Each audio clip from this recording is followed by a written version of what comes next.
Hai, selamat datang di Bikin Startup dari Nol Live Update Version episode 2. Again, ini kayak online journal gue untuk nge-track progress gue dan gue aware atas apa yang gue lakukan. Jadi, kalau lo menemukan video ini, congrats, I guess. Cuman, tolong jangan di-share alias antara kita aja gitu. Ya TTA lah, ya TTA. Oke, jadi sekarang gue ingin report progress dari tanggal 4 Agustus 2025 sampai tanggal 10. Mulai dari hari Senin. Jadi di hari Senin itu kita ada welcoming staff. Jadi setelah penantian panjang, bikin kontrak yang panjang tuh seminggu, akhirnya kita welcoming staff. Kita well staff di Pizza Hut. Terus sebenarnya gue punya a good feeling sih about this team. Mereka semua punya warnanya masing-masing, I would say. Dan oke lah kerjanya. Gue bingung. Jadi gue mau update aja well staff, kita briefing values, kita briefing sistem di Pejuang OSN segala macam. Terus ya udah, akhirnya di malam harinya gue mampir dulu ke Margo sebentar. Gue beli tripod buat self reward atas, nggak tahu sih, I feel like this journey is like a dream bro at certain level, karena gue nggak pernah kebayang sebenarnya bisa ada di tahap ini. Kalau lo tanya diri gue, I don't know, 4-5 tahun yang lalu.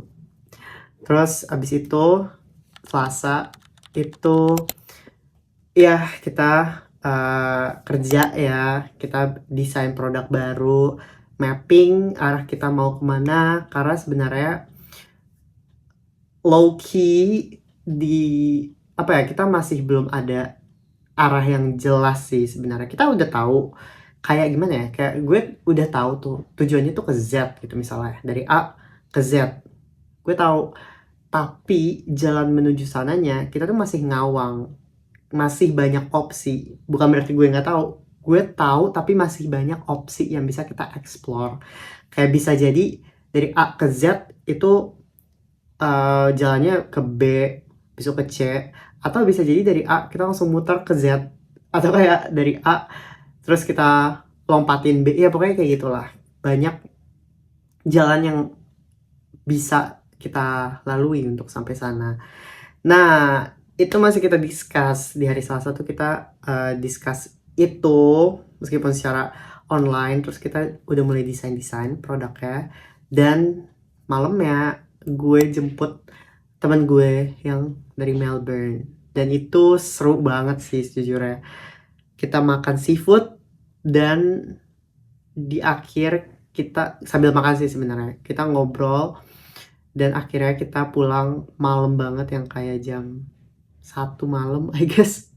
Jam 1 kita baru pulang, karena emang seseru itu conversationnya, sejalan itu. Dan ada nyokap temen gue juga, shout out to nggak usah disebut namanya ya, pokoknya seperti itulah. Enak banget juga seafoodnya. Terus di hari Rabu, karena tidurnya malam, bangunnya rada siang, bis itu ya seperti biasa kita kerja, dan gue lagi nyiapin produk baru lagi yang bakal muncul, karena udah dijanjiin sih sebenarnya.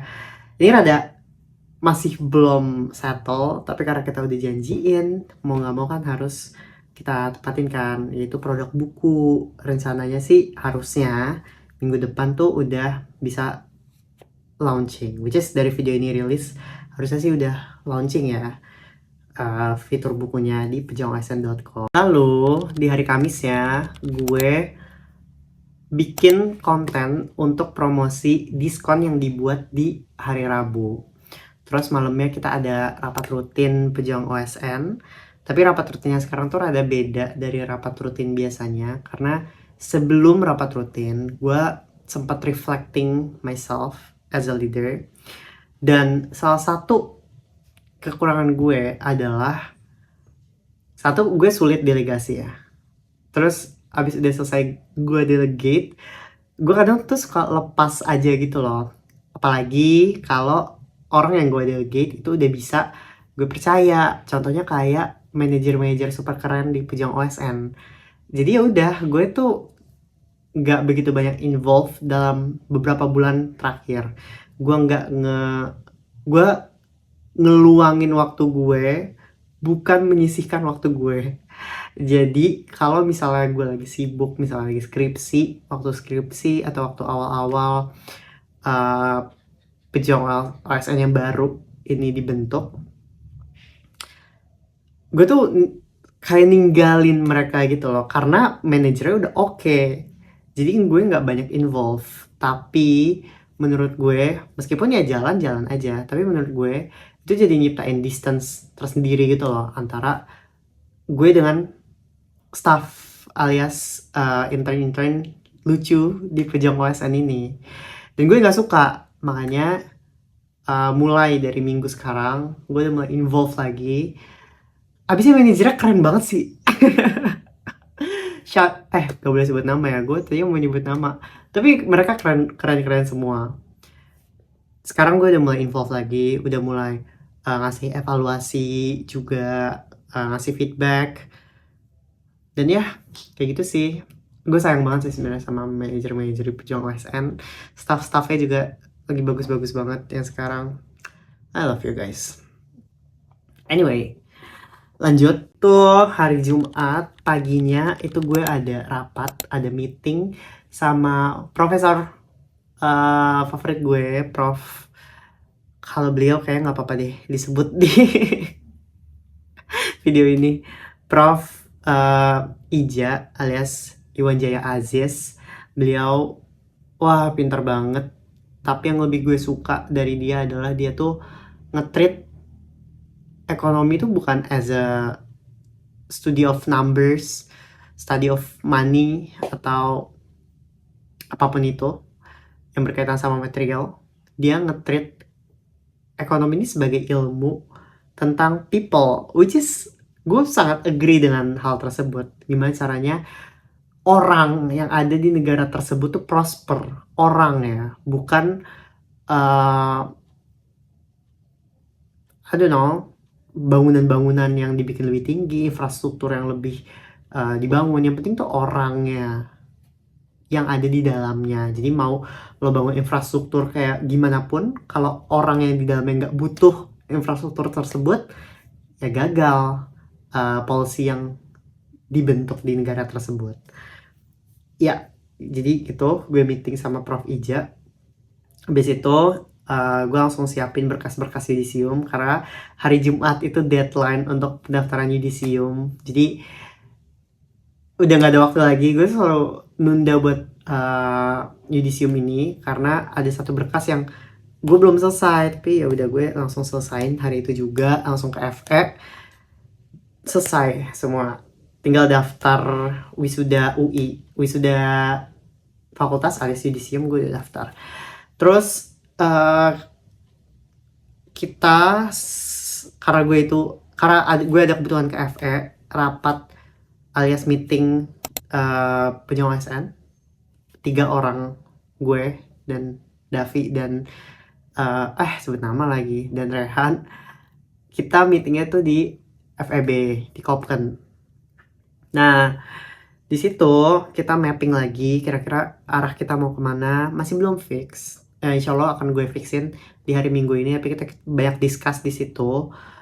Terus gue cukup terpukul juga karena ada satu hal di bisnis ini yang gak mungkin gue ceritain di sini karena ya very very confidential.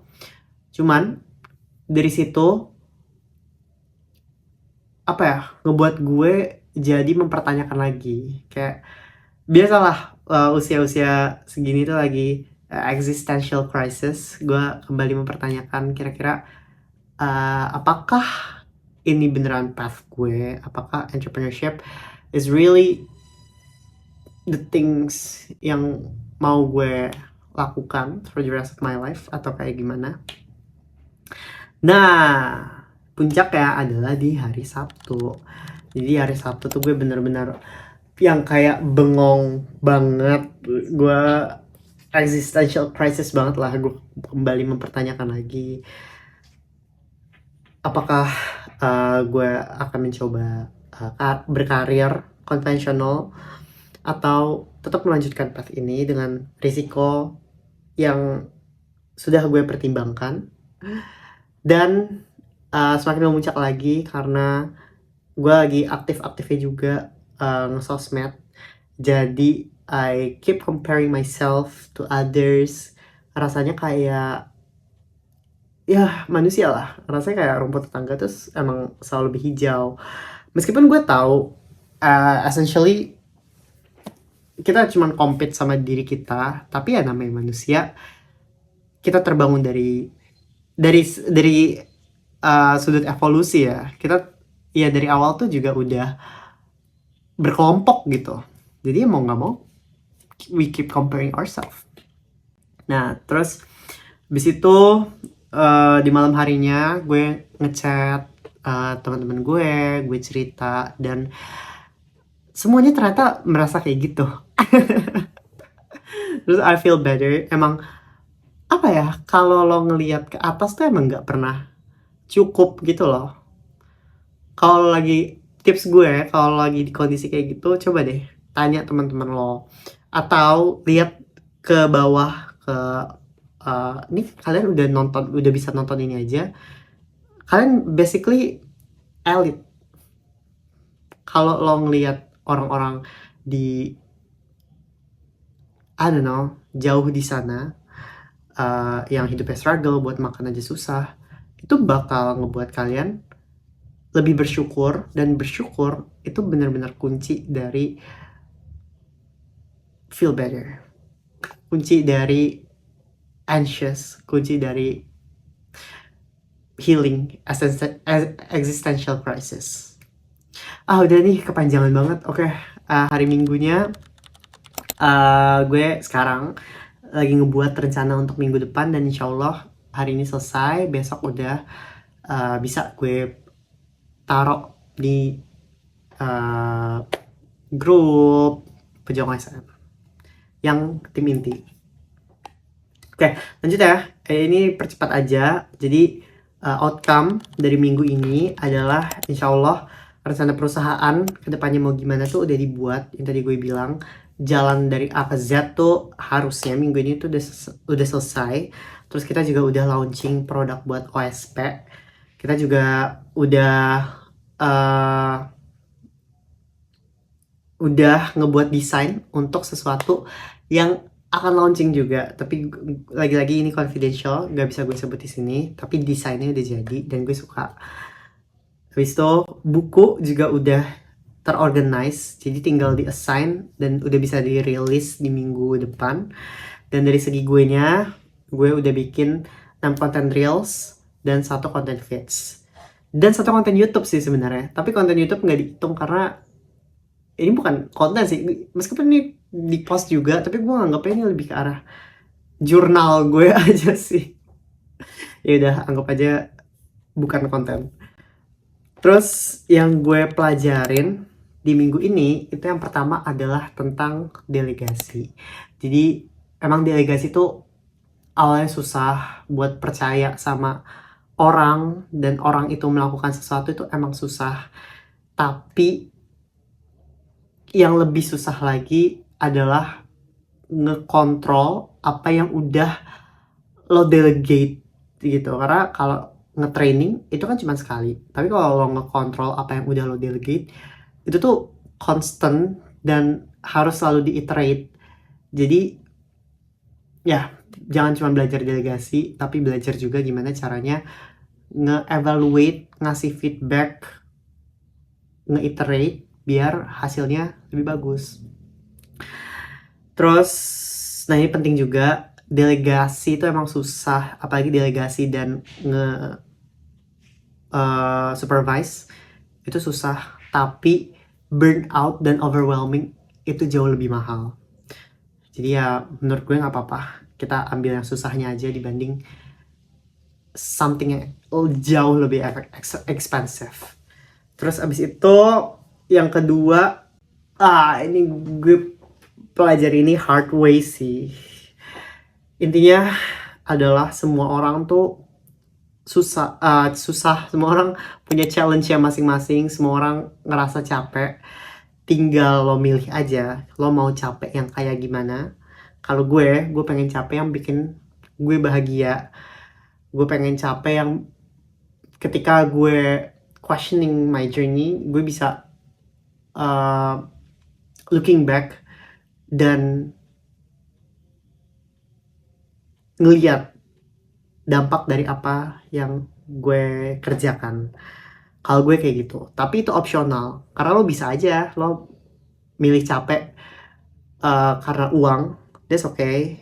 Lo mau capek karena lo misalnya mau punya waktu lebih banyak, that's okay. Jadi kayak lo capek sebulan penuh terus habis itu sisanya lo libur gitu, that's okay. Jadi tinggal lo milih aja sih sebenarnya lo mau capek yang kayak gimana, karena kita semua capek sebenarnya. Dan ini juga pesan yang mau gue sampaikan ke orang-orang aspiring entrepreneurs yang sekarang mungkin lagi lagi menjalankan path lain, misalnya lagi kerja, lagi belajar, lagi apapun itu. Gue cuma mau bilang kalau lo pindah dari path yang lagi lo kerjain ke entrepreneur dan berharap entrepreneur tuh nggak capek, lo salah banget sih sebenarnya.